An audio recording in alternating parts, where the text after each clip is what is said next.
Welcome back to The Explainer. Today, we're diving into something completely mind-bending. We're unpacking the illusion of the clock and the actual meaning of time. We are going to explore a really fascinating text that completely deconstructs our everyday understanding of reality, motion, and honestly, existence itself. So I want to start by just asking you a question directly. What if the clock on your wall is lying to you? I know it sounds crazy, but think about it. Most of us walk around with this deeply ingrained assumption that time is this rigid, universal, unstoppable ticking clock, right? Like it treats everything and everyone exactly the same. But the text we're looking at today challenges that head-on. It actually suggests that our standard, everyday view of time is completely inadequate for understanding how the universe really operates.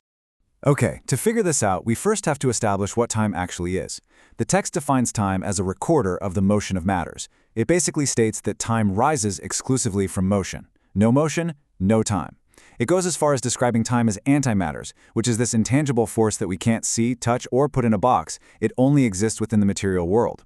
To help us wrap our heads around this, the author gives this brilliant analogy. Think about thunder and lightning. Thunder only exists where there are clouds, right? If the sky is perfectly clear, there's absolutely no thunder. Well, in that exact same way, without the physical motion of matter, time simply does not exist. And that analogy perfectly sets up another core property of time from our source material, which is polarity. Just like a battery or a magnetic field, time actually has a positive and a negative charge. The future is assigned a positive charge, while the past holds a negative charge. So time isn't just some neutral, empty backdrop. It has a dynamic, directional energy to it, completely based on where motion is carrying us. So you might be wondering, how does this grand cosmic concept apply to our actual physical world? Well, the text argues that time is operating on two totally different levels simultaneously. You have universal time for the whole, and then you have specific time for the individual object. Picture this. Imagine you just picked two fresh, mature pears from a tree. You leave one sitting out in the open air on your counter, and you toss the other one into the refrigerator. Now 5 days go by. Universally, both pears have experienced 120 hours, but specifically, the pear in the open air has completely rotted. For that specific pear, a single day was functionally way longer than 24 hours. It was maybe 28 or even 40 hours of aging. Meanwhile, the pear in the fridge is still perfectly fresh. For that object, a day was actually less than 24 hours, maybe equivalent to just a single hour of decay. Which brings us to the absolute core thesis of today's explainer. Time is a variable. It is not fixed. What we call time, our 24-hour days, our 60-minute hours, the Earth rotating and orbiting the sun, those are just arbitrary societal regulations. Now, don't get me wrong, they're brilliant tools. They give us the convenience to work, rest, and organize society together, but they do not represent absolute reality. Time actually changes based on motion, space, and speed.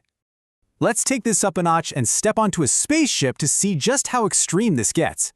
According to the text, if you launch a spaceship east and perfectly match the Earth's rotation, your specific day remains 24 hours. But if you fly west and drastically exceed the Earth's rotational speed, your day stretches. Imagine your specific day becomes 240 hours long. Down on Earth, 2,400 hours have passed. If you maintain this kind of extreme motion and speed, you won't even feel time passing. But here's the kicker. When you return to Earth 50 years later, you are going to step off that ship as a young, energetic person, only to find that all your childhood friends have grown completely elderly.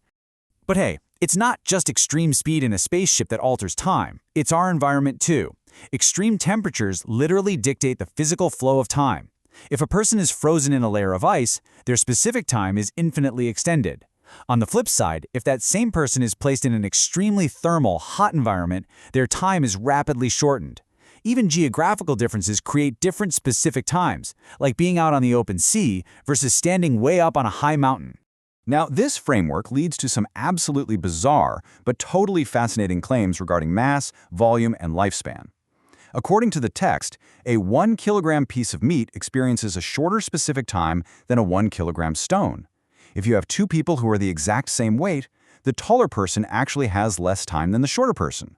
For objects of the exact same mass, the larger the volume, the shorter the time. And if you have objects of the same size, a dense diamond has a longer lifespan than a stone, a piece of wood, or even a cloud. And this logic doesn't just stop on Earth. It expands all the way out across the entire universe. Different universe spaces dictate completely different timelines, and this is driven largely by the immense mass differences of the planets themselves. So a person who might naturally live 80 to 100 years on Earth would only survive about 30 years if subjected to the specific time of the moon. But in what the text calls the 1,000-year world, that same lifespan stretches to a millennium.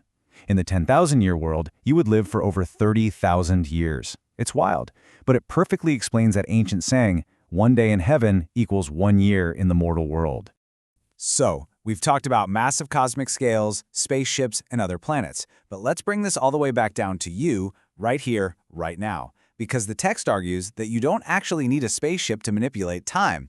You have the ability to expand or compress your own specific time every single day just based on your immediate physical actions.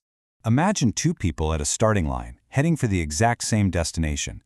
The first person is power walking, completely fixated on getting there as fast as humanly possible. Because of their high speed, their specific time is actively compressed. The second person, though, they take their time. They walk slowly. They stop. They look around. Because of their lower speed, their specific time is actively expanded. I want to pause for a second because our source material uses this really beautiful, almost poetic imagery to describe that second person.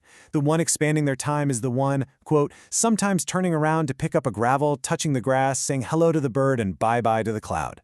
By physically slowing down to engage with the material world around them, sure, they reach the goal later, but they have literally expanded their specific time and their entire experience of existence. Which leaves us with one final, pretty impactful question. Are you compressing or expanding your time today? If time is fundamentally a variable, dictated by our motion, our pace, and our awareness, then we aren't just victims of the ticking clock on the wall. We are active participants in how long and how fully our specific time unfolds. Think about your pace today. Are you just rushing to the finish line, or are you actually stopping to touch the grass?